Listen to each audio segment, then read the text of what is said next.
Hi, this is the Tampa News and Talk Show. We're having another broadcast. We interview politicians, business people, merchants, sheriff, police officers, everybody. We are not Tampa's first place news. As a matter of fact, we're Tampa's last place news. If you need news real quick, we're not the one to view. But if you need good stories, good background interviews, good editorials, you need things done, hey, we're pretty good with that, okay? But for late breaking news, you need to look at the other networks. I'm just being honest, I'm just telling how it is. Again, my name is Alvin McCoy. I go by, my alias is Al. Sometimes I speak with a Negro dialect, so if you don't understand me, you just have to rewind the film and play it again real slow. Today we're gonna interview Pamala McCoy. And assisting me in grilling her is Victor DeMaio. Now, what do you do in the real world, Victor? I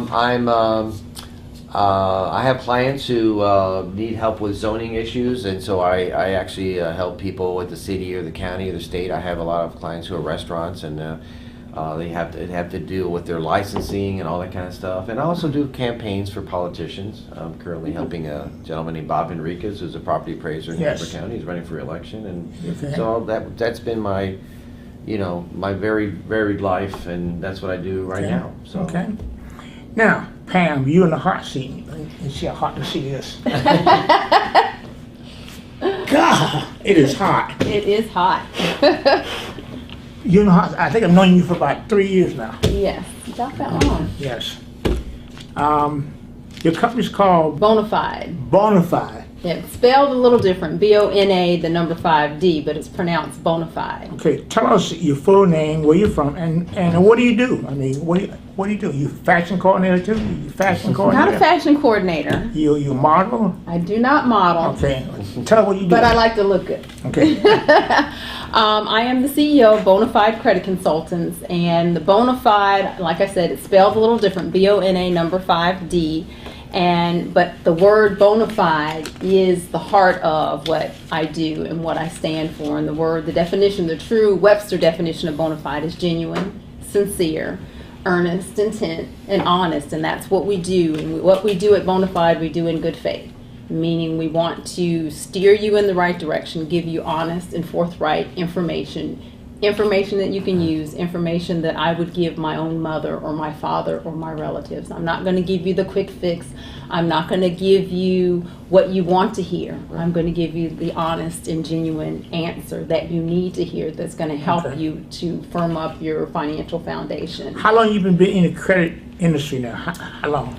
I've been in the credit world for over 25 years. Since you were 10, eh? I like you, Al. I like you a lot. Since you were 10? Since I was 10. Yeah, and what type of industries, what within the industry have you done? What type of companies have you worked for in that 25 years? In that 25-year span, I have worked for Sears Credit. I have worked in the banking industry for over 15 years. I worked for Service Merchandise on the credit side and in their home office on the policy side when it existed. So I've had a wealth of the whole spectrum, if you will, of credit. From the ground up, I've worked in the customer service, I've done underwriting, I've done collections, I've done some of the legal stuff, I've done the fraud stuff. So all things collections and credit, I have done. Okay. So what made you start your business? And just what do you do? Well, what made me start BONA5D? I actually created BONA5D back in 2008. April of 2008 is when it was actually birthed. However, it was kind of in the making long before then. As I said, my background has always been credit, and so I ended up probably the last 15, 18 years of my time in corporate America was on the collection side, so collection fraud, in that side of the business, and so that afforded me the opportunity to help people. So you know about, well, I've heard that if I owe Sears $10,000, they write it off. Outside company buys that debt probably for about $1,000, and they call me up, so I'll give you a deal, give me $4,000 for that. You deal with that kind of stuff too? I do. That's called a settlement. Settlement. Settlement. Cause And you buy it for what, 5% of the dollar they buy these debts for? it could vary, because those negotiations are between company A and company B, and it varies on, the relationship between those companies. It varies on the age of the paper. But there are people who are bulk debt buyers. Mm-hmm. And they ought to get the name, the address, the amount of debt, and who they owe to, and the last payment. They're rare to get the transactions and the credit application. Right. Okay, so we get more on that later. Got a question for Pam? No, that's a good point. I'd like to expound on what Al opened up here as a question. I think it's an excellent question. Well, I'll follow a little more. No, but that's a good. I mean, I'll go ahead. I think what you're alluding to is when they sell the debt, what all comes with that purchase, Yeah. and even Yeah. that Yeah. varies depending on, again, a lot of times the age of the debt. If the purchaser is buying very old debt, meaning it's 10 years old or what have you, each of the 50 states has a different statute of limitations as to what can be done with I the think debt. Florida's 4 years. How old can the debt be that you can sue on the debt? How old can the debt be that you can collect on the debt? And those Really? I kinds didn't of know things. that. Well, even if you beyond, let's say, the 4 years, and the merchants know that, the guy that bought the debt, for lack of a better, let's call them the debt buyer. He knows he's beyond the 4 years. He can still call you up, try Collect to on, sue he you. can't sue you. If the statute of limitations for He can't legal take it to action, court. he can't sue you. But But when the it- debt when- doesn't go away. But when he calls me on the phone, he's not gonna say, "I'm gonna credit your debt is 5 years old. I can't sue you, so Right. I'm gonna collect that debt." So the consumer has to be educated as to what the statute of limitations are, how old the debt is. But the funny thing about it, if the debt, I guess, more than $3,000, they won't take you to court. Some creditors will. 3,000 more. Again, when I was on that side of the business, particularly at the bank, when we would take legal action, and that was within my purview to decide whether I wanted to take legal action or not, I had to weigh the options of what is the return on the investment for the bank. The lawyer fee. Right, versus the Court time, fee. effort, energy. I had to do research because I can't just go into court and say this individual owes the bank, $1,000. But it probably costs about $1,200 to $1,500 just to go to court. But they're hoping that person does not show up Right, and get a judgment. exactly.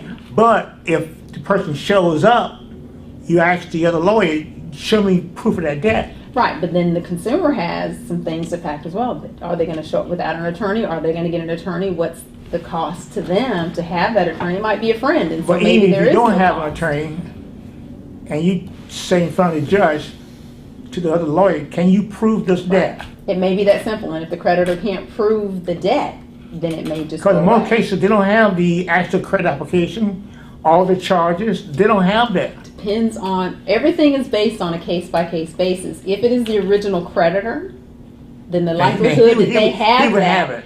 they were going to have it. He would have it. But the older the debt, the less likely it is, and if it has changed hands, meaning if they've sold the paper multiple times, They probably won't have then the it's getting original. less likely that they're going to be able to put their hands In most on the cases, documentation. people just don't go to court and get a judgment against them. Right. They don't show up. And so, from a creditor's perspective, they're going to make sure their ducks are in a row before they take legal action, and before they even start doing the Credit, you mean research. the actual, The bank, the original person. well, no, you if go- I've sold the paper, then it's up to you. You're now the new owner. But you don't necessarily give the whole file when you sell it. Depends on what our arrangement was. Okay. Because No, I mean, if you're going to I get the love whole these file, questions. This is I might fascinating. charge you more in our sale for the whole file. But you might say, I don't want the whole file, so I just want the name, the address, I just want And some amount of- basic amount of demographic debt. information. And phone number. Based on the history of my company and what my collectors can do, I think it's worth my while just to get this demographic, and I'm going to make enough return on if I'm buying, I don't know, a block of accounts, $100,000 worth of an accounts. I'm going to make X number of dollars on that return, and that's sufficient for me. So I don't want to spend the extra money to get the extra Files stuff. and records. Right. But another potential purchaser might say, I want more stuff. Okay, well, if you just want this, it costs this. If you want this plus this, it costs that. So you as a purchaser So have just got choices. 5%, 10%, you may sell it for 30%, Exactly. 40%. Or it might be on a case-by-case basis. You might buy this block of accounts with just the data, and then have an arrangement with the seller that says, if at some point in time I want files or what have you, To go to court. to research it, you will charge me now, the original creditor, X number of dollars to go back and do the research to try to find the file. Yeah, I've noticed that there's law firms, because of the competition out there in Hillsborough County, there's 10,000 lawyers, for example, and not all of them are making a buck. Right. And I've noticed there's some law firms that are actually have a boutique business of actually buying this older debt and suing for $1,000. Right. Because they have a bunch of these. Yeah. And they'll go to court and they'll just line them all up and they'll pay the whatever it costs now, I think $180, whatever the clerk of the court is to file the suit, and go to court and just file these suits one after the other, and once out of every 10 the guy shows up, and once out of every 100 the guy hires a lawyer, you know, depending on the thing. But you know, 90 out of 100 people don't show up. That's correct, and I think the other point you make, which is important now, and my question to you is, if they don't always have 100% accurate information, Correct. you're just trying to bulk these and scare people into paying the debt. So is it possible? Let me ask you this: is it possible? I know you said you're not an attorney, so I'm not asking you from a legal aspect. Is it possible to, if someone was sued and got a judgment, is it possible, if he had the resources, to go back and say, hey, by the way, you didn't have all this information lined up Too late, correctly? man. No, you can reopen. I don't know. You can reopen. Potentially, and Yeah. again, it boils down to Well- those legal fine hairs and, you know, the legal cost. If they have a friend who's going to do the work for free or pro bono, then it may be worth that. If somebody wanted to Again, clean up his record, because it's not about a $1,000 lawsuit. Right, it's about what it costs you over time. Yeah, somebody may want to buy a house or buy a car. A bad credit and score. you got this one lawsuit that's kind of on your record. How long does that stay on there on your record? Typically, bad debt stays on there 7 years. So, 7 years. and you also said something interesting, and I wanted to confirm it with you. In the state of Florida, according to the law, you cannot buy a bad debt over 4 years old. You can buy it forever, but going to court though. Right, it's the You can't sue somebody suing, after 4 years. Typically, there's statutes of limitation. That's interesting, because I thought the 7-year thing, I thought there was a... But here's the trick. The debt gonna expire, let's say, in 1 month. The creditor call you.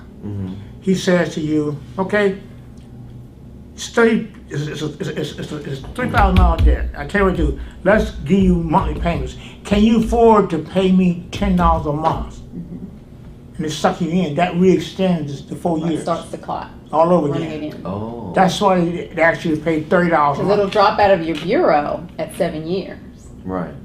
But if there's activity, then that Activity. clock starts again. And so, So you to say Al's 70 point, yeah. you paid $10 thinking, oh, I'm going to fix this. Well, if you waited 45 days, it would have been gone altogether. Yeah. And they trick you. It start all over again. So, Well, that's a good point. I again, think it's, knowledge is power, and knowing and understanding credit and how credit works is really the key. And most consumers don't. When I do my seminars and workshops, you'd be amazed at, you know, there's people in the workshops who are 40, 50, 60 years old, but swiping credit cards all their life and truly don't understand the cost of credit. Okay. You know, Well, I think it's important for your viewers or to people to know this. I mean, because a lot of people get sucked in Yeah, and they yeah, get yeah. burned and and even not even understanding how to calculate interest. I mean, they're swiping a credit card and they're so focused on, I'm walking home with this item today, and not really thinking about when I'm making my minimum monthly payment. Oh, I can make the minimum monthly payment, so all is gravy. But no, what is the true cost of that item over time? You know, and these Right. rent-a-centers and rent-to-own and all of those are the worst. they have 25 and 30% interest. And well, I probably shouldn't have said the name, No, but but the payday loan it is situation. usury. Yeah. It's usury, and you know, but consumers don't understand and don't spend the time to do the math on what it truly costs them to use these payday loan vendors. But the sad reality is, if there weren't users, if there wasn't a market for them, they wouldn't exist. There are these payday, they're on every corner. Well, let me ask this real quick. Let's say, for example, I had a Sears card, and I got in a big financial mess, and I couldn't pay it. So I just stopped paying, and I also stopped using the Sears card, because Sears isn't going to let you keep using Right. it if you don't pay. And let's say it fell on January 1st, let's say 2016. That's the date of last activity, which this is where I get confused all the time. I think the date of last activity, and then you say 7 years after that is when it falls off your record? The delinquency activity. So when what are you defining as activity? Well, that's what I'm trying to- That's when you that's what I'm stop trying to- using it? Yeah, I mean, would you be 30 days, or let's say it's 90 days after that, 3 It months is, after it that? is, the last activity is when the delinquency started, so last payment or whatever, so that activity date varies. So it could be your last payment. Yes, ma'am. On there, it could be the last delinquency if there was no additional payments on there or what have you. So that definition kind of varies, but it's the last activity on the date on the account.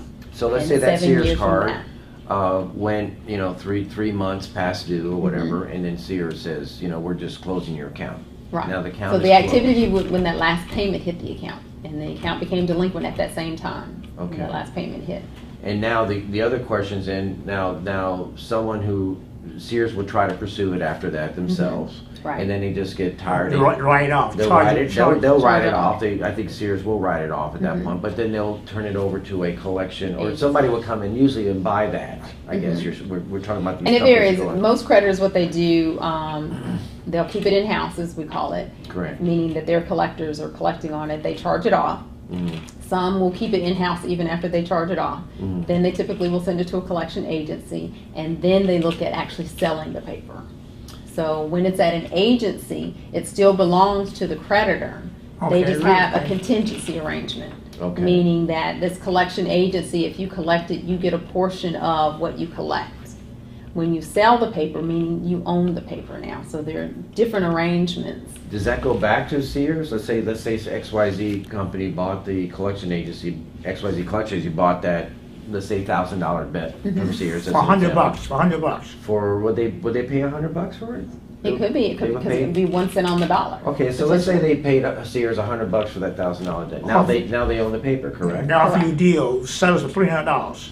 Okay, well, they're doing the business of making money, so Correct. they're gonna try to settle for more. How does that work in the credit bureau? In other words, it's no longer Sears's Right. bad debt, now it becomes XYZ company's bad debt, And correct? some of them will report to the agency. Some will report to the bureau, some do not report to the bureau, but most will, because of course they want And it. some you pay the money and debt's still in the bureau. They don't follow up the bureau. Well, that's why I Sears get is into gonna this report you question as of a the- charge off, because it is charged off. Correct. Boom. Right. And now, company X now owns that debt. And so, whether it's paid or not, Sears may not know because they have sold it to someone else. Or so Sears is out of it, 100%. For the most part, yes. And now you have XYZ collection agency, right? Right. They're collecting. How long do can they own that, debt? Is there a Because law? they can sell it. Right. Yeah, resell They it could resell to somebody else? for 20%. Right.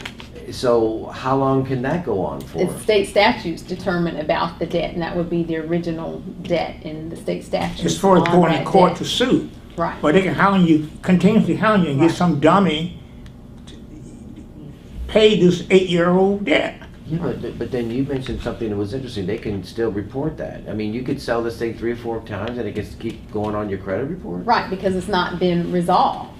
It's not been So it could go resolved. on for an infinite number of, it can go on for infinity, I guess you're saying. In some Until- cases, yes. So there's no time limit if a company buys that debt, whether you settle up with them 100%. Well, and when you're talking about settling on account, and we'll spend a little bit of time on that, Yes, because yes. that gets to be really gray. 1099-Cs, I don't know if you're familiar with those, but if you settle on the debt, and it doesn't matter who the creditors see, or whether it's a bank card or proprietary card, taxed to 'em. it's taxed, because Uncle Sam says, and $600 is the threshold. If a creditor forgives $600 or greater, that's a taxable event. Because Uncle Sam says that if they forgave $600 or greater, that's income to you, and so he gets his portion. So the creditor has nothing to do with that portion. Their requirement by law is that they send you a 1099-C, and of course, when they send you one, they send the IRS one saying that we forgave X number of dollars. Same thing true with short sales as well. Short sales Right. as well. Short sales. Right. And But I mean, so you're saying they're supposed to send you the 1099? Right. You're supposed to report. I mean, that's weird. the creditor will send you a 1099-C, and they're supposed to also send one to Uncle Sam. And how that impacts your taxes, that's not the creditor's responsibility. So the impact might be very nominal. I mean, it might affect your taxes $10, it might be $10,000. That's not the creditor's issue. They're just required to report to the IRS that I forgave $1,000, $1,200, $1,500, whatever the amount was. But if you're on welfare or government program, minimum income, and that shows up, how does that affect that? The creditor, that's not the creditor's responsibility. Yeah, okay. They just have to send the report. 1099-C, and it may be void, may not impact you at all, or what have you. That would be for your tax preparer to Or say if they how wrote does it off, impact if they you. wrote off, say, $2,000-3,000, it probably would, next tax bracket.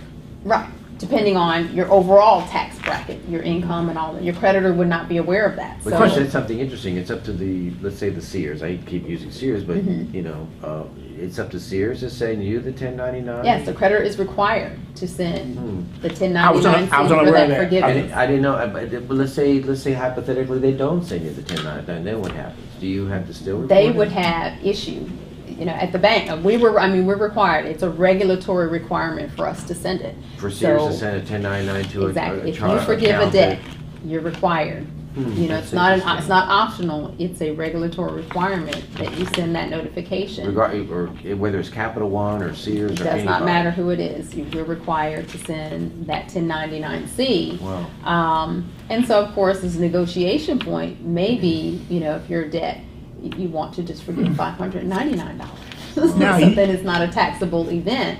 But nonetheless, a settlement, you got to weigh the options on, is that in your best interest financially to settle or not settle. But no matter whether it's a settlement or a workout arrangement, meaning you're doing installments or what have you, whatever you agree to with your creditors, I highly recommend you get that in writing. And in best case scenario, you get it in writing before you hang up the phone. Because they'll say you owe $1,000, send us $300, and debt's forgiven. You send $300 and the debt is not forgiven. It's Exactly. still in the credit report. Oh, And then the person, that person doesn't work here anymore.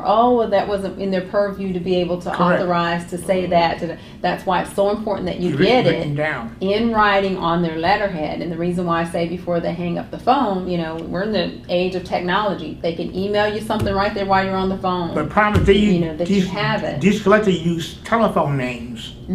Doesn't mean you want something in there on their letterhead while you're on the phone, because then if they do, when you call back a week later when it's not done properly and they say they don't work there anymore, Correct. or it wasn't in their purview, or now you have documentation on their letterhead and they have to honor that. Now it's legal and binding because now you have in effect a contract between you and this company Sure. that says if I do this, if I pay you the $300, then you said this is what you're going to do. And Well, how in do you writing know- it should say. How do you know that this collection company represents ABC Merchant?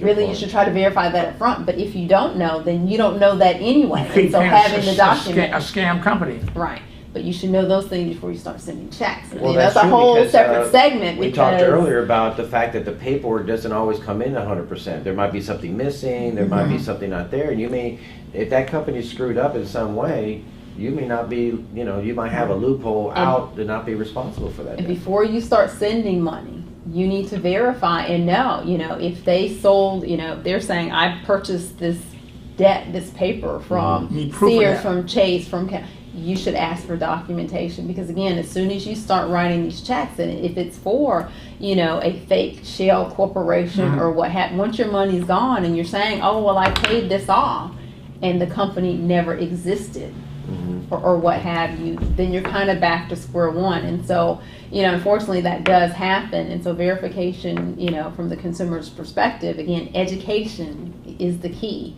But what happens so often is consumers are so overwhelmed by their circumstance that they just start signing on the dotted line and getting themselves into circumstances. Or they get scared when the creditor pays the sheriff $40 to serve you, and it freaks them out.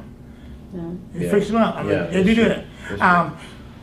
Do you give seminars? I do seminars and workshops. how that works typically is the entity, and it can be an organization. I've done churches, I've done colleges, universities, women's groups, men's groups, for-profit, not-profits, fraternities, sororities. It doesn't matter the organization. The organization pays my fee. I come in and I do a workshop or seminar for their constituents. How long the workshop lasts?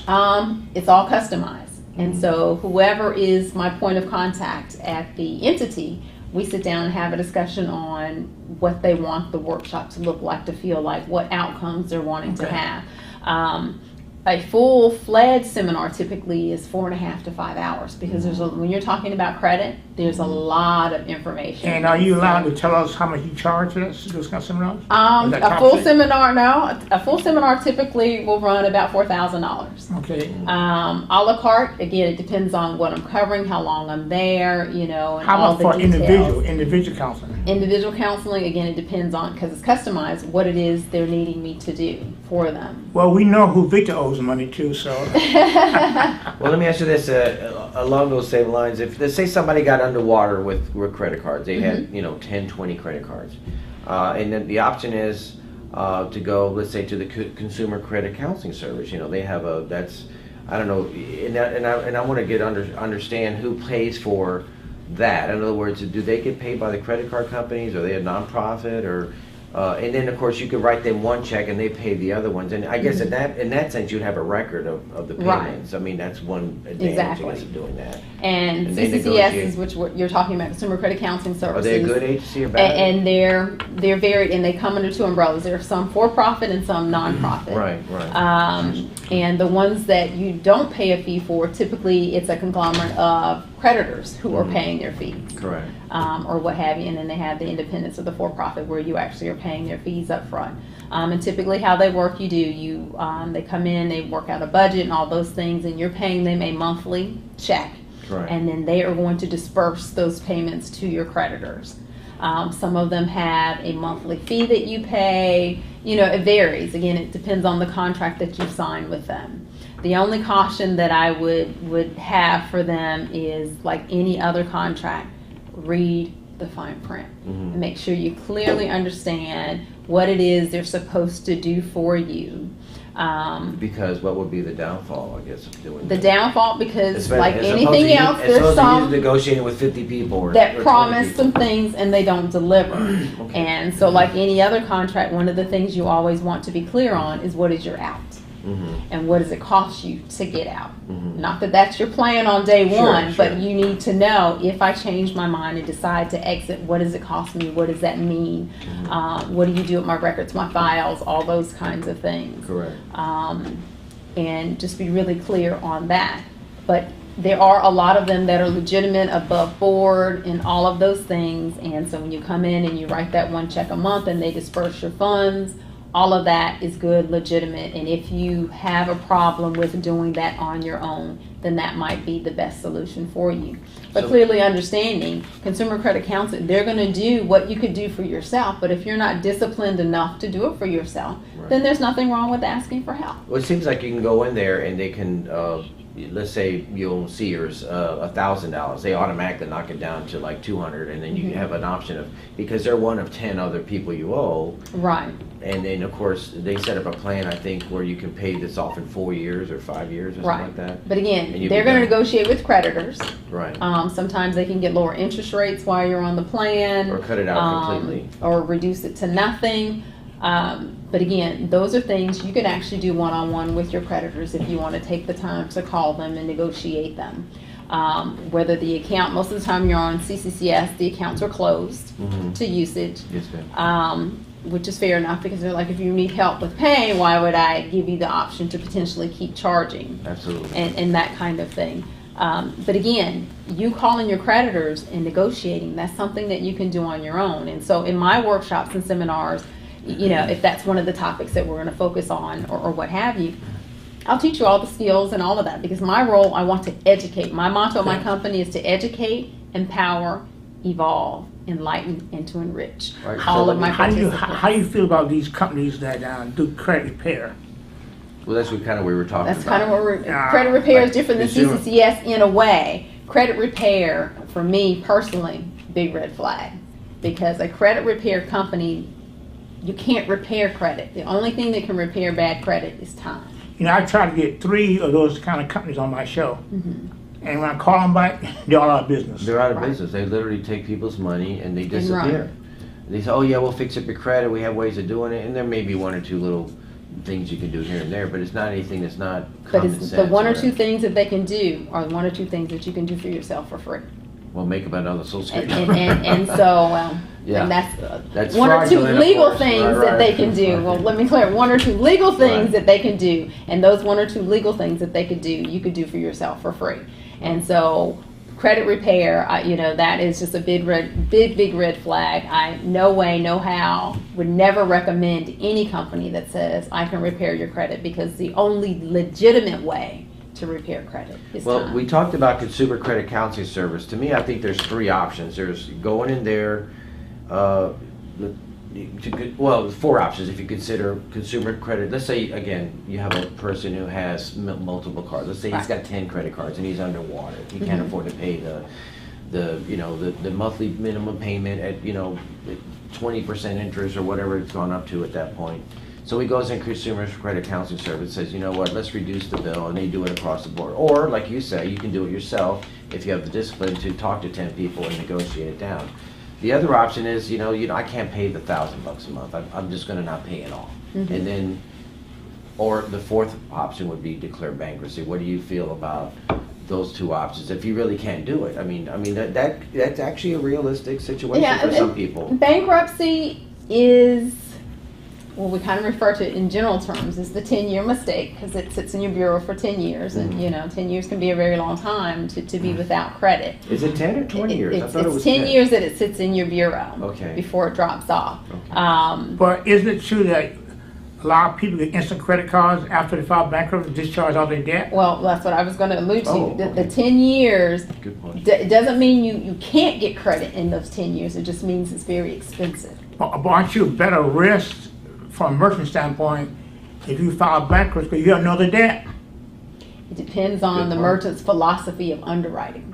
Some merchants feel exactly that way. Oh, you don't owe anybody else, so I need to come along and you'll Your be debt able to pay ratio, me. your debt ratio is 0. Potentially. But you got to think about really philosophy and mindset. What got you in that predicament the first time? Bad credit behavior. Or Well, divorce just because problem. you filed bankruptcy and it all went away, if the behaviors haven't changed, Okay. then it's just a matter of time before you go belly up. And so if I give you credit, that doesn't mean you're going to pay me if paying is not the way you're meant, So the your merchant, philosophy. that give you new credit, they're just enabling you to get the same situation again. Potentially. And, Well- and sometimes, like I said, these same creditors, I'll give you credit. It's just, it's not going to be at 8, 9, 10%. I'll give you a credit card today. The interest rate is going to be 15, 18, 20%. Right.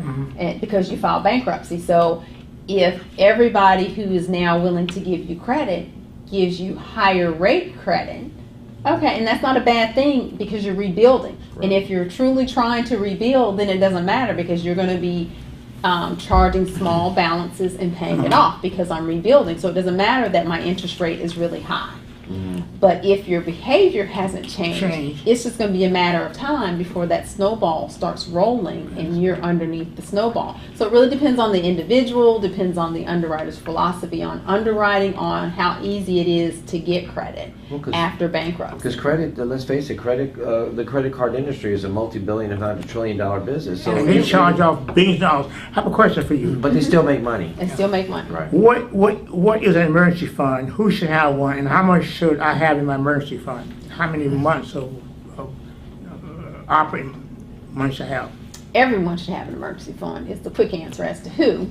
How much should be in there? Ideally 12 months 12 months. And that seems- Of what? of what it takes for you to operate your household. Wow. I don't think anybody has that. And it seems daunting, but that's the ideal and utopia situation. But I always tell my clients you got to start somewhere. So That's a lot. keeping That's a that lot. goal in mind, That is a you lot. start working towards that. Because if you don't have a target, if I said a week, you'd be like, oh, okay, I can knock that out.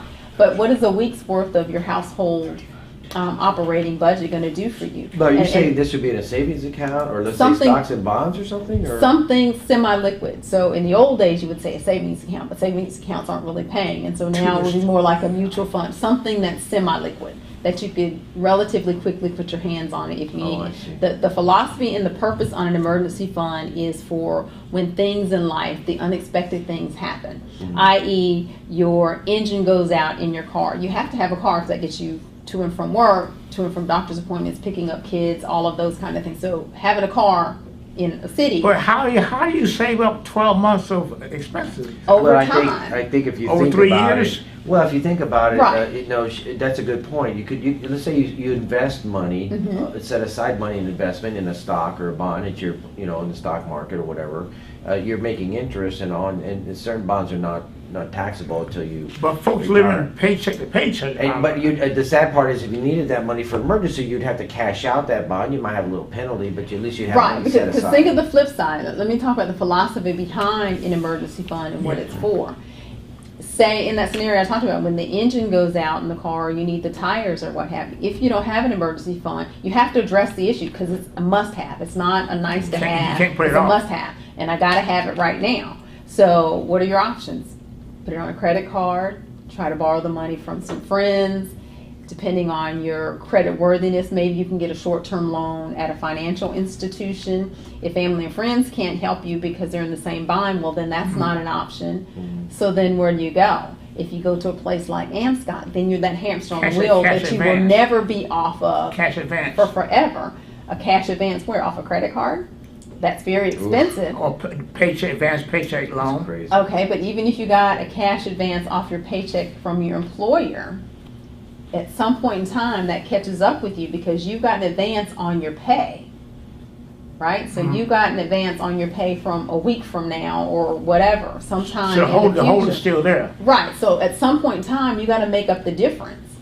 So the emergency fund, if I was squirreling some away, whether it's from this investment, and so I was making a little interest on that investment, and having in mind that money is not for spending, it's for an emergency that might happen, and it takes me a couple few years to build on it. So it's just a mission. It's not you're going to have the 12 months overnight. It's a mission and a purpose, and any mission or purpose that comes sacrifice and discipline. That means I can't eat out every night. That means I can't make every sale. I can't do every concert. There's some things I'm going to have to do without because I got to plan for this thing that might happen because life is going to happen to all of us. Well- And you're going to have to meet those emergencies when they happen. It's not like, oh, well, I'll just fix the engine later. Well, no, well, if you don't get to work, now you don't have a job. Well, if you're not working, now you're not paying the lights, utilities. So then it's not long before you lose the apartment or the house. And so then that snowball of negativity starts to happen. So the whole point of an emergency fund is to be ready when life happens, anticipating that life is going to happen at some point in time. That's, I guess, why it's good to have decent credit, because I guess Exactly. if you do need 4 tires that blew out, you can go to Sears and Right. a lot of places like even Home Depot, they have this 90 days where you don't Same pay as any cash. interest, but you pay it off in 90 days, and then if you have 90 days plus one, they Right. surcharge you that 30% interest or whatever. So, Right, but maybe in that But 90, there are maybe you're in a options out job that maybe you can get some overtime. So maybe Right. you're thinking in these 90 days, maybe I had some plans to do some other things, but now I have to do this overtime because I got to pay this off in 90. You have options. And Right. so really that's what it's all about. And so bottom line, the workshops and seminars and things, that's what I want to educate people. When you understand the big picture, you're not just living for today. You got to plan for these things that can happen. Right. And so having good credit, it gives you life leverage. It's important too because flexibility. you see a lot of advertisements on TV, for example, like a furniture stores offer 12 months no interest or whatever, but you got to have an 800 credit score to do that. Exactly. And the same thing with car buys. You see no percent interest, but again, you got to have an 850, 900 credit score. Right. To get the 0% interest. If you don't have that, if you have 700, 600, 500, You can still you get a can car. still buy a car, but It's you're gonna paying cost you more. you're paying 30% interest or whatever. So Right. I have a couple questions. I have 2 questions. I've seen some of your NBC segments on the internet. Share with our viewers, how do you get to become a financial expert for NBC WFLA? How?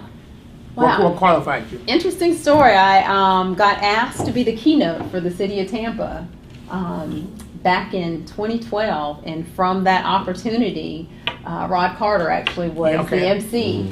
And he created, I had this brainstorm, I want to do this segment, and I would create this segment for you. And I'm like, okay. And so we started doing what we call Financial Friday. And then when that kind of went on hiatus, I got picked up by the daytime show and was able to do some segments with them. And I've maintained that relationship. And so I actually just did a segment over Thanksgiving. And for my show, you can become our credit expert also. I would love it. Absolutely would love the opportunity. What is, FICO scores? You know, when I was dating, when I met a woman for the first time, I didn't check out her figure. I said to her, "What is your FICO score?" Forget the figure. What is your FICO score? So why is FICO score important? Why is your FICO? That's your Fair Isaac score. So it's called FICO. It's called risk score. Some call your Beacon score, your credit bureau score. All of them kind of mean the same thing. And for all intentional purposes, it's like your grade in school. It is what follows you through life, your credit worthiness. And, Victor was talking about, that leverage. And the higher the score, the less riskier creditors see you and more debt you can get into. Potentially, but when you have a high score, that means it says something about you in terms of you're responsible. It says you're credit worthy. It says you make good financial decisions. But why do car insurance company base your premium on your FICO score, which has nothing to do with driving? Because of what it says to you. Again, it's generalization, but it is speaking to a person who has a good credit score. What does it take to have good credit score? Takes discipline, it takes good decision making and all those things. And what some consumers don't really understand, because they falsely think that their credit score is just about credit. But your credit score is affecting your ability to get insurance. Your homeowner's insurance? It affects your employability, and that's your livelihood.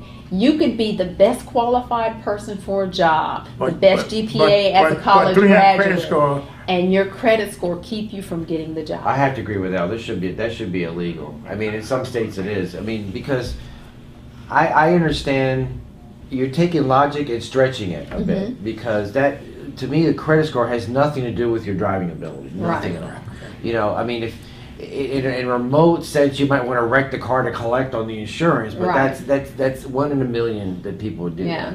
But the thing is, you're right. The sad thing, and the reality is, you're right. It unfortunately affects your car insurance and your homeowner's insurance, and other insurance things that you would think to be completely unrelated, but exactly. And that's a sad part about having a credit that isn't exactly stellar. Right, and your ability to get a job is really, because that's your livelihood. Yes, ma'am. It's time for us to wrap this up here. Oh wow, time flew by so quickly. We have her back. Pam, how do folks reach you? They can reach me on my website, www.bona5, and again, that's BONA, the number 5, D as in David, C as in cat, C as in cat.com, or 813-495-8568. And what time you stop getting phone calls? I stop getting phone calls at 7 p.m., Monday through Friday. Okay. Well, anyway, this has been the TampaNewsAndTalk.com. Guest been Pamela with 3 A's, no E. Wow. McCoy. She's a real McCoy here. And Victor DeMaio. I have trouble with Italian names. DeMaio. Okay, that's all right. We love Political consultant. We love you. He's helping me interview people. And Pam, we'll have you back again. And we'll have a particular topic next time we talk about. Okay. Like we did today. This is more interesting than the politicians. I like the back and forth. I like this affects a lot of people. Being in the hot seat. We'll do it again. I left my fire extinguisher outside. So we're signing off now for another show. Again, this is Al McCray with TampaNewsAndTalk.com. Again, we're not the #1 news media in town. Matter of fact, we're in last place. It's the truth, y'all. If we need a quick story, we ain't the company. But we do good interviews and we do good research for stories. And I'm signing off till next time.